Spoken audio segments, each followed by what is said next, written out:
all, I want to tell you that y'all are the good beekeepers.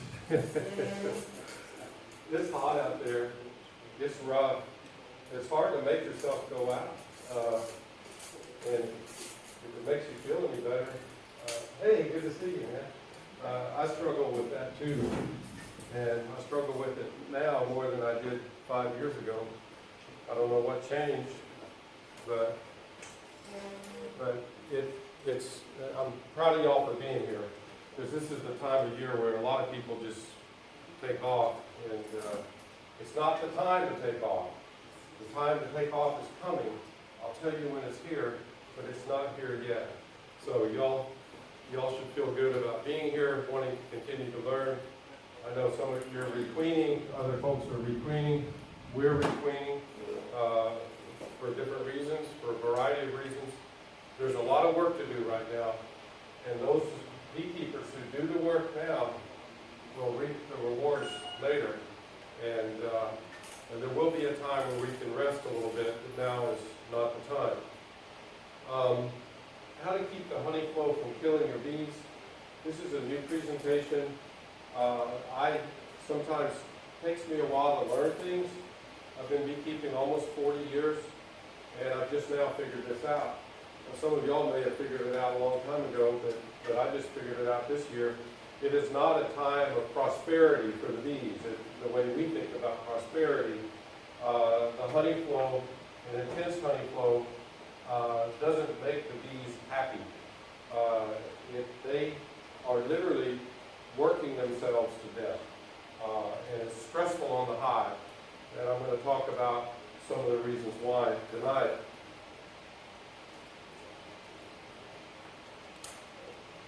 You see this little bee here? A bee has a lifetime in the summer of about 5 to 6 weeks. I'm thinking this one's probably on week 4.5, maybe 5. You see her tattered wings here. She's had a rough day. You see the pollen she's collected. Do you see any over here? No, she's had a mishap somewhere along the way, and she dropped or lost part of her pollen load. This little bee is probably on her last leg. That's normal. It just is an illustration of how the bees are literally working themselves to death right now during the honey flow. During the honey flow, all of the bees in the colony, just about, are working overtime. The queen rushes around to lay eggs. She's laying about 2,000 eggs a day at this time. She's vigorously, or should be vigorously, laying eggs. She does that because she knows that the hive needs more bodies to work, but also to keep her brood area protected. Protected from what? Protected from the worker bees, the foragers, coming back and depositing nectar in her brood nest. So she's very quickly laying eggs at this time. The nurse bees are very hurriedly taking care of those 2,000 newly created everyday babies, plus all the others that are a few days older than that. They all have to be fed and cared for, and they are busy doing that, even as they prepare the empty cells for the queen to relay eggs into. The worker bees, as I said, the forager bees, are flying at this time during the honey flow about 30 miles a day. And they are making honey while they can, and they're taking their job very urgently. A forager bee will fly during her brief foraging career about 500 miles total if she doesn't get eaten by something. And there are a lot of things out there that like to eat bees, including birds. If you think about the honey flow, a honey flow can last different durations of time. I've seen the shortest honey flow I've seen in South Texas, and most of my beekeeping has been done in South Texas, has been about a week. That was probably in 2011, and then a couple of years before that, we had a very dry year. Very brief honey flow. I've seen a honey flow last as long as 14 to 16 weeks. That was in 2008, I believe, or 2010. But if you think about the honey flow, it doesn't really last that long because half of that time is at night.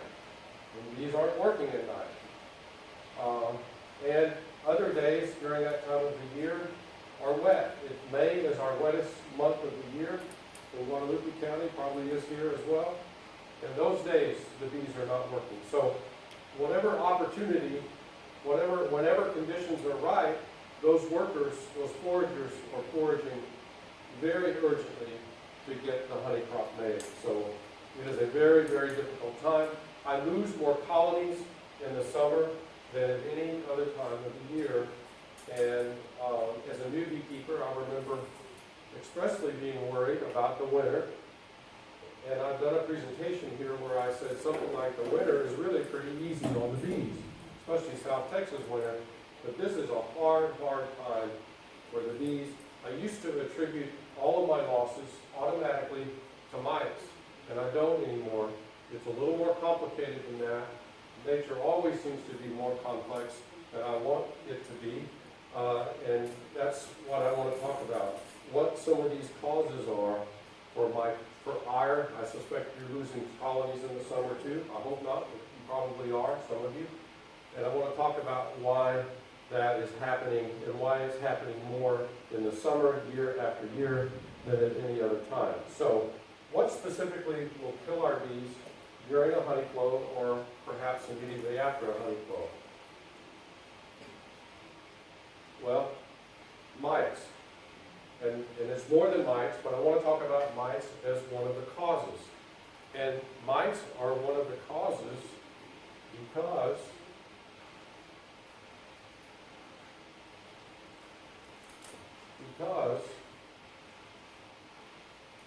during the honey flow, we have very limited options for treatment. There really is only one that we can use in South Texas, and that, anybody know what that is? Hop-Guard 2. Hop-Guard 2 is the only FDA-approved treatment for mites in a beehive during the honey flow, except for one other one, and that's formicrone. Don't use formicrone in the honey flow because in South Texas it's too hot, and you'll really mess up your colony if you stick it in and you have, I don't remember the temperature range, but just trust me. When we get to the honey flow in South Texas, it's too hot to use formicrone. So you're stuck with Hop-Guard 2, which in my opinion is not a very good mite treatment. It's all we have to use, so I'm recommending you use it, but it's not that effective. But what's even more problematic and why mites are even a bigger issue than that is because if your colony looks like this, it's pretty easy to check your mite levels, right? You just take off a honey super and you're at your brood nest. However, this year, during our honey flow, our hives didn't look like this, and I hope yours didn't either. We had 3, 4, 5, our tallest colony this year had 6 honey supers on it. And so your mites are all in your brood area, and your honey supers suddenly become a huge barrier to getting into your brood area for either checking your mite level and or treating for mites. So it's a real problem, and if you're like me, when you're in a bee yard and you're just sort of transfixed by this wonderful honey flow that's happening, and you're going from hive to hive and you're looking at all the new honey you've got, and it just kind of mesmerizes me. And I can talk myself out of going down here real easy when I have 5 honey supers and they're 50, 60 pounds a piece. And I'm old. I'm probably the oldest one in this room, and believe me, I do not want to unstack all of that. So a lot of beekeeping, a lot of keeping your hive alive is psychological. Unfortunately, by the time you take your honey supers off and you get everything extracted, the honey flow is over. Oh, there's our that's our 5-story colony here. 5 supers there. This one did go to 6 the next week, I think. So by the time you get your honey supers off, get your honey extracted, you get down in your brood nest finally, and you see this. What is that? Deformed wing virus. You all need to recognize that as a serious, serious problem. Deformed wing virus is associated with high mite levels in the colony, and by the time your colony develops deformed wing virus, it's probably too late to rectify the problem, and you're probably looking at a dead colony within a few weeks or certainly over the winter. Very, very serious problem that you do not want to encounter. But unfortunately, because of the nature of the honey flow, the difficulty of treating, and the difficulty of checking for mites in your brood nest because of the barrier of the honey supers, this occurs. Now, what's the solution to this?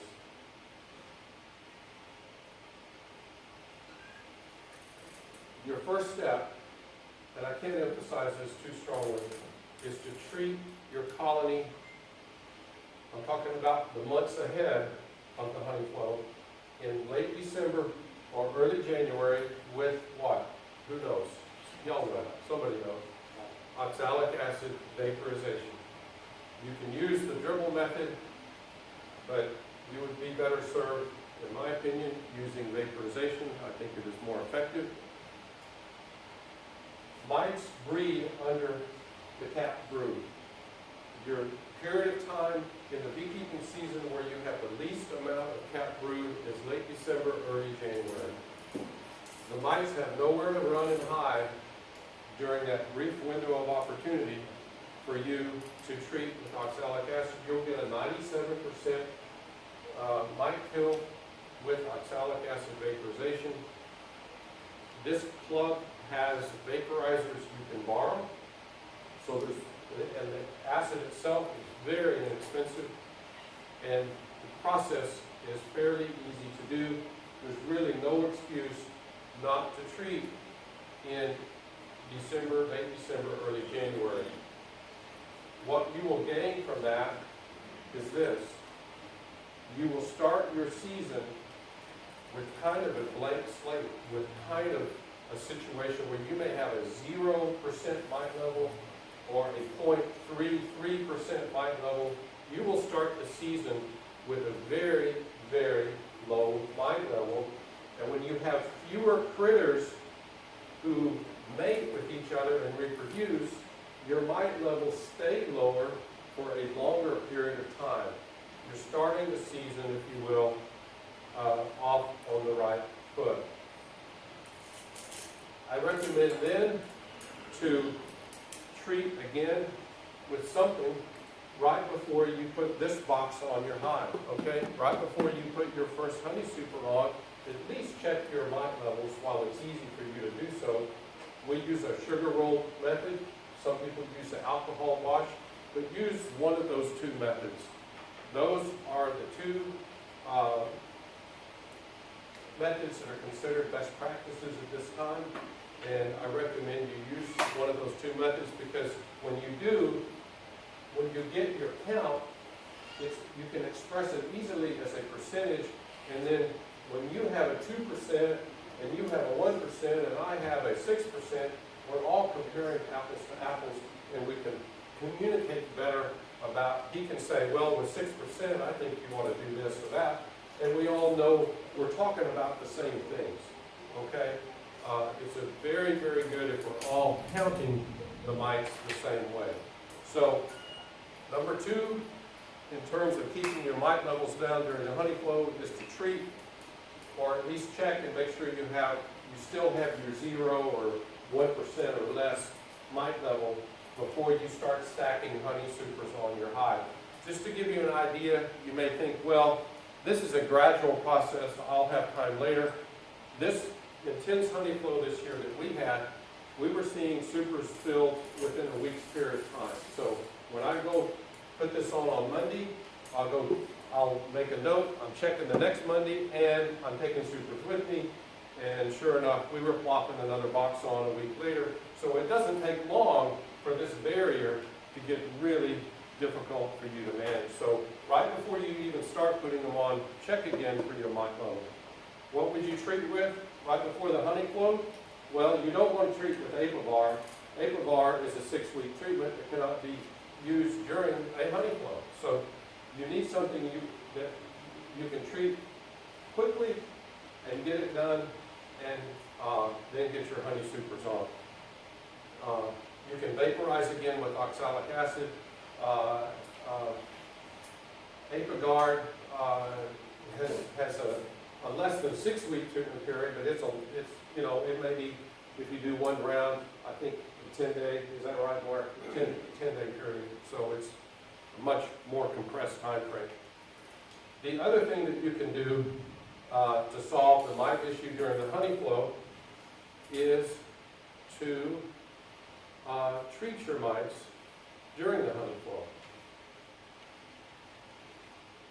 And the only thing you can treat them with that's approved is HotGuard 2. HotGuard 2 is a natural product. It's pretty easy on the bees. It's considered organic. It does an okay job of killing mites. It's not as good as some of the other tools that we have. The only problem with it is it loses its effectiveness after a few days, like 4 or 5 days, maybe less. The labels will tell you, the label on the package will tell you to treat, I think it's every 2 weeks. So come back again in 2 weeks and put more strips in. And the problem with that is if it dries out and is no longer good after 4 days, and then you're waiting another 10 days or 12 days, you've got that whole long period where the mites can make a resurgence. So what we recommend is when you do HotGuard 2, put the strips in. They're cardboard strips coated with a syrupy. Anybody use HotGuard 2? Raise your hand. Okay, a few people. Yeah, wear nitrile gloves because it'll get all over the place. But put those strips in about every week for 3 weeks, and you'll get a better mite kill that way than if you follow the instructions on the label. So treat during the honey flow, even though it's difficult. Just make yourself do it. Tell yourself you're going to do it, and then do it. And then finally, get your honey supers off as soon as you can. When your honey is cured, when it's got the moisture out of it, the honey flow is over. Don't wait. Get them off, extract, and check your mite levels as quickly as you can. Okay? The other issue that happens during the honey flow is a congested brood nest. Sounds bad, right? It is bad. You want to avoid this. A congested brood nest is where your colony gets plugged up with nectar and pollen and other things, and it leaves the queen with no room to lay eggs. So you see this brood frame here. You can see where the brood nest should be, right? You can see where the brood nest was, and you can see how the brood nest is starting to disappear and be diminished. You see this, can you see the nectar in these cells? They are filling those cells with nectar. And you see these cells here? What is that? Pollen. You're filling this brood nest with nectar and pollen. The traditional name for this kind of situation is to say that your hive is honey bound. This hive is not quite honey bound. There is another term that can be used, and that's to say that the hive is pollen bound. They can occur independently, but what I usually see is that when a hive is bound up with stuff other than brood, or the brood nest, then it's both honey bound and pollen bound. This is a bad situation, and I think it can kill a hive. It can certainly weaken a hive.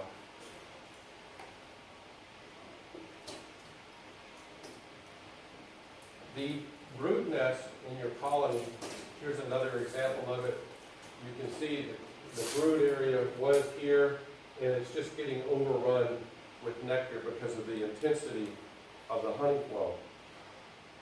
Remember, the brood area is in a typical hive. If you look at this hive, it's about the size of a basketball right in this area here.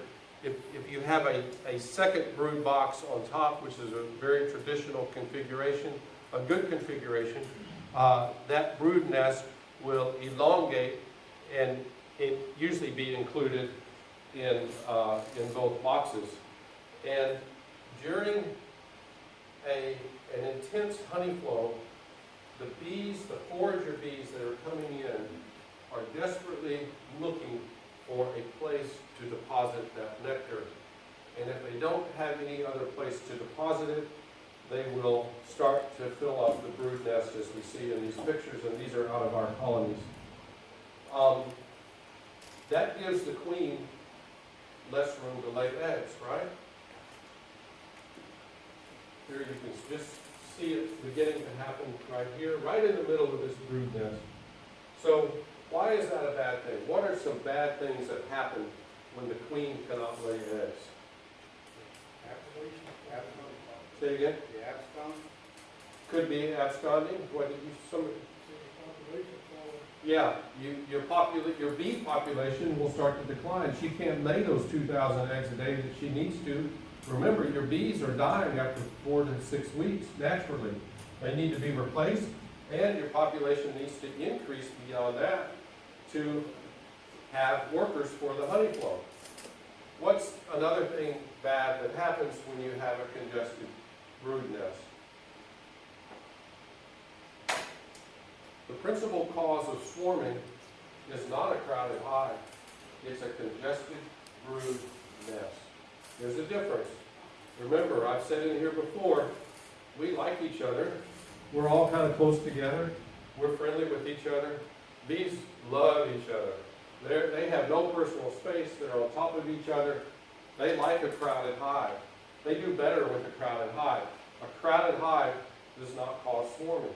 What causes swarming is a congested brood nest where the queen has no place to lay eggs, and I guarantee you, when this brood hatches out here in a day or two, what's happening here will continue across that frame.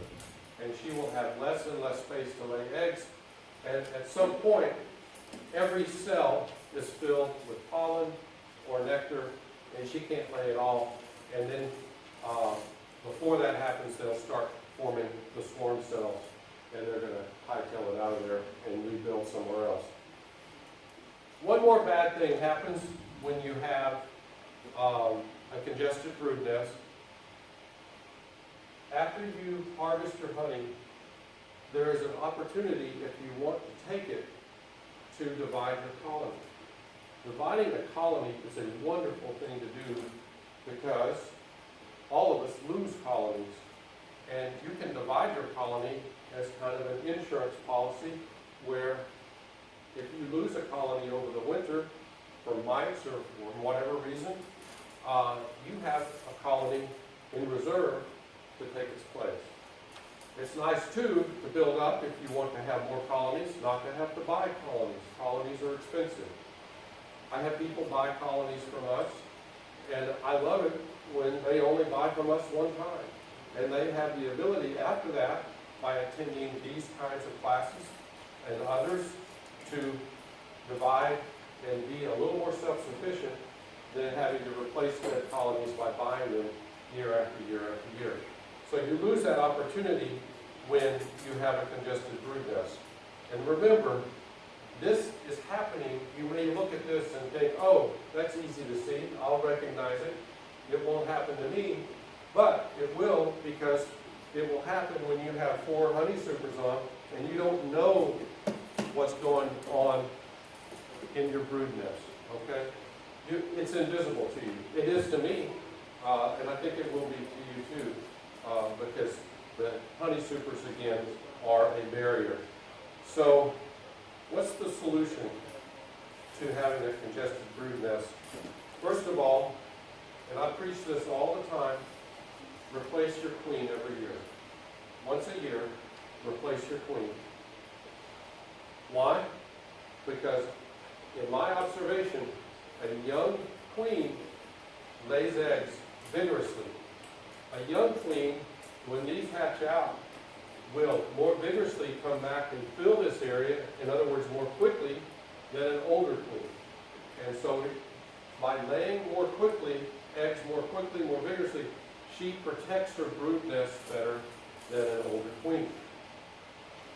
Another way to solve this problem is to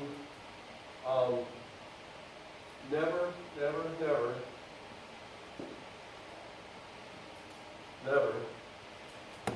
use a queen excluder. I love queen excluders. I use them all the time. But here's when you don't use it. When you have a hive, and this happens a lot with new beekeeper or a beekeeper who hasn't been doing it for very long, you have honey supers with foundation, right? We've all put these on hives. You have to if you're starting out. I don't have to anymore because I've been doing it for so long, but most new beekeepers have to use this. You do not want to put this on your hive and have a queen excluder be right here. Okay?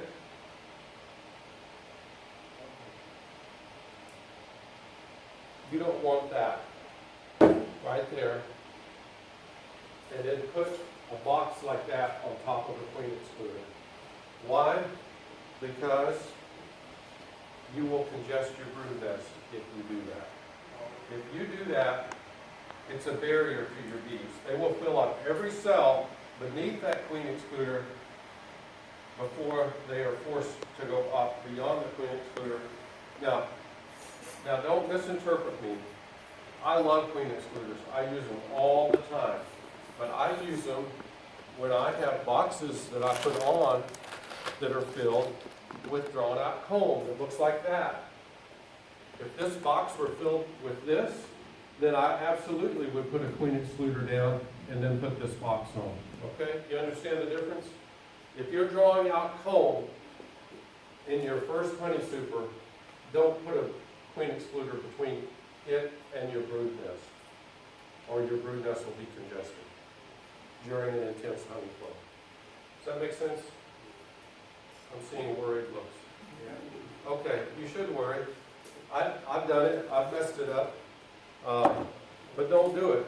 What's the worst case scenario if you don't use a queen excluder in this situation? Your worst case scenario is you get brood up in your honey super. Not a big deal. Your idea here isn't to make honey. I mean, none of us sell honey commercially. I sell honey, but my business doesn't depend on it. Okay? So you just don't extract this super. So we had 6 supers, so we only extract 5 out of the 6. No problem. Okay? And then next year, when you have the drawn out comb to use, you can put that on with the queen excluder and keep the brood out that way. Just be patient with yourself. Be patient when you use drawn foundation, frames of foundation. And don't worry so much if you extract honey out of this. The main purpose is to get it drawn out so that you have it for the future. Okay? Now, the other thing you need to do to solve this problem is to put your honey supers on as soon as the honey flow begins. Give the bees a place to deposit all of that nectar apart from the brood nest. Okay? If this colony here if it's a honey flow going, and you don't put a super on that, they will clog up that box. They will put comb and honey anywhere they could possibly find in that box. They'll put it on the top bars, they'll put it on the ceiling of your cover, they'll put it down the sides, they'll put it inside your feeder. You'll be clogged up, your brood nest will be clogged up, congested, and you'll have a real problem. So if you're not sure if there's a honey flow, that's why you belong to this group. Call somebody in your area. And I found a picture of the honeycomb. It's all the way at the end, so you have, because I couldn't rearrange it, but I found a picture of the frame, the honeycomb on the frame. here, that's what it'll look like. It's pretty, but it's not helpful to your bees. And this is for my eyes, so you know I'm guilty. I did this. But I'm telling you, notice the honey flow. If you don't know how to recognize a honey flow, that's okay. It took me a long time to recognize a honey flow. Call somebody, meet people, talk to them, say, hey, is there a honey flow in your area? And when you feel like there is, get a honey super on ASAP to avoid having your brood nest congested. Now, one other thing to protect your brood nest from being congested is this. Don't do this. This beekeeper, this is not us. This beekeeper has done a great job. They put foundation frames in their hive. The bees have drawn out beautiful comb. They've got honey on it. What are they doing? They're scraping all the comb off their foundation to harvest their honey. We've heard so many people doing that this year, and I just want to urge you not to do that. You are really taking a lot of work that the bees did, and it's going to waste. And then, come next year, they've got to work on this foundation again, and every time you put a box of foundation on the hive, and we all have to, but every time you do, you risk the bees congesting the brood nest with nectar, because it's easier for them to do that than it is to build this out again. So when you extract, don't do that. Don't do that. They're scraping it all off. Use a real extractor. Again, you belong to a really good bee club here, and they have all the tools you need. They have an uncapping tub. I would love to sell each of y'all a nice man lake uncapping tub, but I'm just going to tell you right here and now, don't buy it. Borrow it from the club. Borrow the club extractor. It's not, it does, from what I've heard, it doesn't go out very much, which may mean you have your own, which is fine. But if you don't, and you can't afford one, or just don't want to spend the money on one this year, maybe next year, use the club extractor. And that way you preserve your comb and you alleviate the congestion in your brood nest for next year. Okay. Now, a third cause of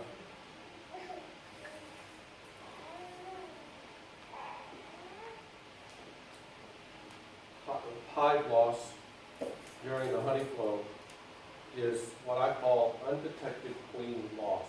Undetected queen loss. I see two guys laughing in the back. Yeah, it happens. Our colonies and everybody's colonies change their queens out more frequently than we might think. It happens a lot in nature. It's just how things happen. And we know it a little, we're a little more sensitive to it. I'm talking about us as a group of beekeepers than maybe the northern beekeepers, because when our colonies change out their queen, we typically get aggressive colonies, and we know something has happened. So that's kind of our alert that something has happened. But queen loss happens for reasons unrelated to the honey flow, but when it happens during the honey flow, it's a bad thing because it can go undetected for several weeks. Why does it go undetected for several weeks? Because of your supers. This is your barrier, okay? All right? you don't know what's going on down here for several weeks. And one of the things going on down there is that you may have lost your queen. So, what do bees do when they lose a queen? And they may lose a queen on purpose. In other words, they may decide they need a new queen, or they may lose a queen accidentally. Queens are living things and they die. So, what do bees do when they lose the queen?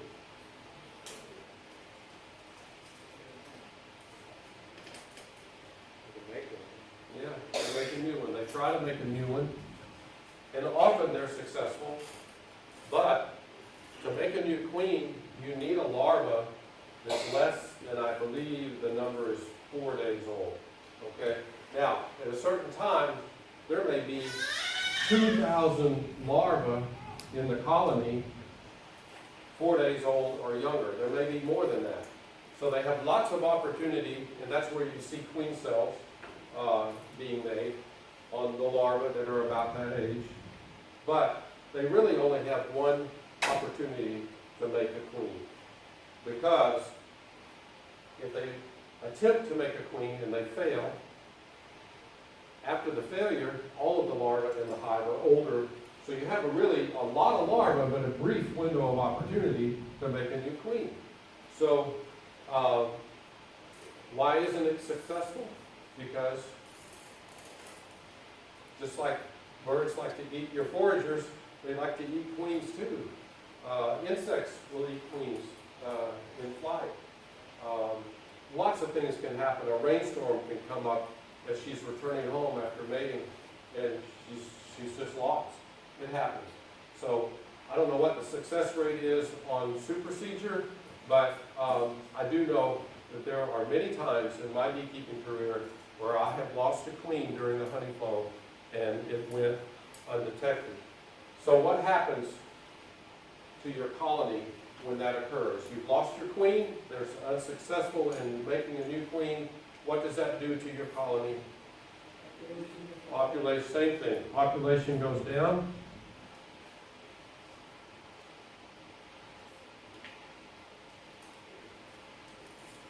What else happens?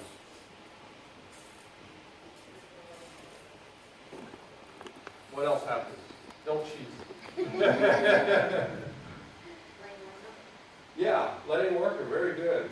How long does it take for a laying worker to develop in your colony? What was that again? How long does it take for a laying worker to develop in your colony? How many weeks of queenlessness do you need before a laying worker develops? 3 weeks. How do you know that? That's great. 3 weeks. 3 weeks. So if you have 5 honey supers on here and you lose your queen and they're on there for 3 weeks, you're at risk for developing a laying worker. Very good. This can also happen. We don't do anything to treat for hive beetles, but this hive has a hive beetle infest. This hive is completely dead, okay? One of our hives made some good honey, but it was dead recently. What are these? Wax moth. No? I wish they were wax moths, but they're not. Hive beetle larvae. This hive has been completely slimed with hive beetle. It very rarely happens. Why did it happen to us? It's not because we don't treat for hive beetles. It happens because this hive lost their queen. We didn't know it. It was an undetected queen loss. When you have that much pollen and nectar and food sources in your colony and your population starts to go down, other things will move in and eat on it. And one of those things that's very good at that is the hive beetle. And that's what happened here.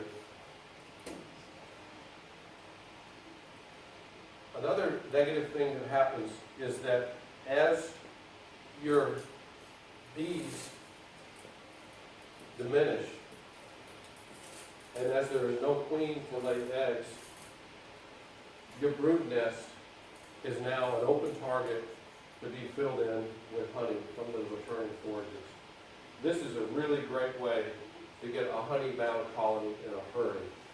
And why is that an issue? Well, because it's very difficult to introduce a new queen into a colony with no brood and that is honey bound, because when she comes out, she's got no place to lay eggs. She really has nothing to do. Also, by that time, your worker bees are no longer nurse bees, and all you have is foragers.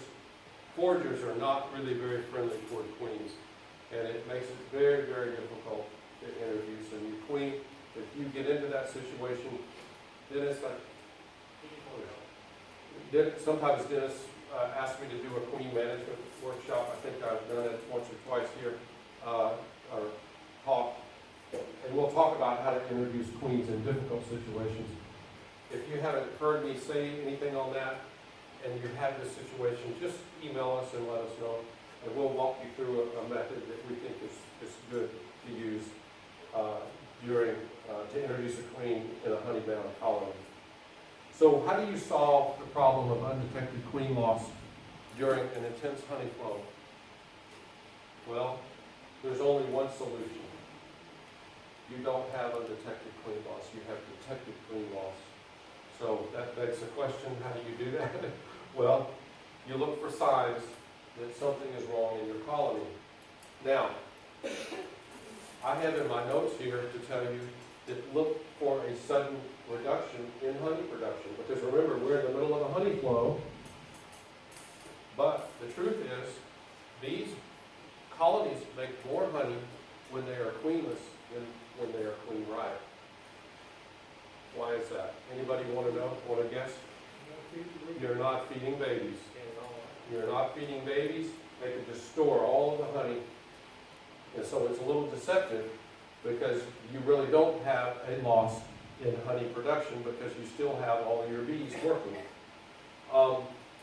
What you do have is a reduction in the number of bees in your top honey super right here, okay? 1 week you go and look in your super and it's just full of bees. They're actively depositing nectar in that super and everything looks great. And let's say the next day you lose your queen and you don't know it. Well, what happens is the bees in your super aren't in your super anymore. Where are they? They're in the brood nest. Why? Because it's easier to fill in the brood nest than it is the honey super. So that's a telltale sign of a queenless hive during the honey flow. They're just, you go and you're expecting to see a nice group of bees working in your honey super, and they're just not there anymore, or they're greatly diminished. That should trigger a thought in your head that, hey, I need to go down and check my brood nest, okay? Now, you will also see a sudden stop in comb production. This honey flow we just had this year, they drew out immense amounts of beeswax, immense numbers of frames of comb. We drew out so much comb this year, it was wonderful. When you see that shut off, and you know you're still in the middle of a honey flow, that's another indicator that you may have lost your queen and you need to go down and look. Also, you see a reduction in the number of bees in your entrance. And so, like that may be how it looked 1 week, and you go back maybe over a period of 2 weeks or so, and you see that's just an indicator that you're losing population in your colony, okay? You look for signs like that. The other thing that helps you when you're trying to detect queen loss during the honey flow is to not be an optimist. Do not be optimistic, okay? Don't be optimistic. I remember I said during the honey flow, I kind of get in this trance, you know, of, wow, look at all that honey. Wow, that's got 6 supers on it. This comb looks beautiful. And when I come to a hive that looks iffy, it's real easy for me just to say, oh, let's go to one that makes me feel better. So we go to the next one, and I feel better. And I kind of forget about that one. That's a real trap, and I'm guilty of it. So don't be optimistic. If you see a problem, address it immediately. The roar of the queenless hive, it's a real thing. You can hear it if you pay attention. Okay.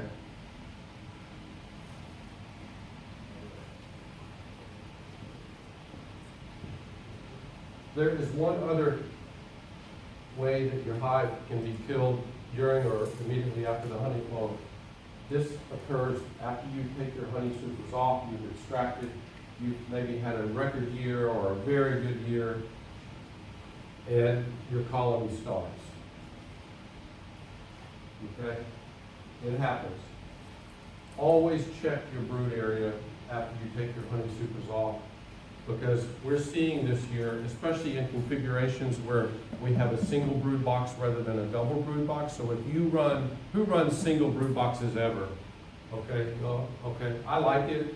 I do doubles also, but if you run singles, when you take your honey crop off, check your brood nest right away. We've seen some very nice, beautiful brood nests down here, full of bees and brood, and very, very little food. Amazingly small amounts of honey. And as much brood as I saw, had I not fed them, they probably would have starved, because the honey flow now is here where we are is pretty much over, so they can't recoup and bounce back from that. So just watch for starvation. I know that sounds funny after you've made honey in abundance, but it doesn't hurt to check, okay? So a couple of recommendations to get your bees safely through the honey flow. Don't get too excited about the honey flow, okay? Don't get too excited about it. Get excited, but not too excited. Always keep your eye where? On the brood nest. Keep your eye always on the brood nest. It's what goes on in your brood nest that will determine if your hive lives or dies. Not by how much honey you make. It is always, always what goes on here that will determine if your hive is healthy, if your hive is alive, or if your hive is dead. Before you put your honey super, your first honey super on, earlier I said do a mite count, but do a general brood nest check. Make sure then, yeah, I know my queen was alive on May the 1st before I put my first honey super on. Okay, I know my brood nest looked good. Just do a kind of an overall check of your brood nest, either right before or as you're putting your first honey super on. And then if you even think that there is a problem in your brood nest, based on some of the things we've talked about, don't hesitate to unstack. It's easier than it sounds. A lot of times we talk ourselves into something being a burden when they're not as, when we get started, it's easier than we think it is in our minds, okay? So always, always unstack. Remember, your priority is your brood nest, not how much honey you're making. Making honey is nice, I love it, but your priority is always your brood nest. During the honey flow, if you discover your colony is queenless, don't hesitate to requeen during the honey flow. A honey flow is a good time to requeen, and the sooner the better, because you need to get that queen laying eggs before your brood nest gets completely filled in. But queen acceptance is usually very, very high during the honey flow, so don't hesitate to do that. During the honey flow, it's a great opportunity to make up deep frames that are drawn out with honeycomb. Use a deep super as a honey super. Yeah. You know, interrupt. During this whole thing like you were talking about, can you put a deep with drawn out comb and take the, like if you have a queen excluder in, can you take that out and put a deep with drawn out comb frame? Say it again. Can you put a deep with drawn out comb? Yeah. And As a honey super? well, I mean, if you see that you might have like, what do you call it, honey bound, or what do you call that? Right. So, Can you go ahead and put a, yeah, on- absolutely, you sure can. Okay. And the other thing you can do is, if you have a congested brood nest and you have extra frames of drawn comb, deep frames, Yeah, you saw, my picture, I'm not gonna try to find it, yeah, where I had the feeder. right, Take your feeders out, because I have a feeder and 8 frames. You can take your feeder out, put in 2 deep frames with drawn comb, and you immediately give that queen a bunch of space to lay eggs on, a bunch of space for the bees to work with. So, the other thing is, don't feed during the honey flow. yeah. But you can also add frames of deep comb. And you can- if you can take go your put feeder. one- Yeah, you take can your put one on honey on top, top. absolutely, absolutely, okay. Finally, remove your honey supers just as soon as you can after the honey flow is over and after your honey is sufficiently dry to harvest. When I kept bees in the 80s with my uncle, when we put honey supers on, we were pretty much done with beekeeping. We had that luxury. We could go fishing, we loved to do stuff together, we'd just go do stuff. And we would kind of forget about the bees until September the 1st. We always extracted in September. We can't do that anymore. We didn't have mites back then, for one thing, okay? And plus, we didn't know what we were doing anyway. But you need to get your supers off as soon as you can after the honey flow. 2, check for mites, do a treatment, check that you have a queen and that she's doing her job. Check your brood nest to make sure it's still intact and you have brood and everything looks good there. So always extract your honey as soon as you can. In other words, as soon as it is sufficiently dry, and it needs to be 18.5% or less before you extract it, okay? Any questions?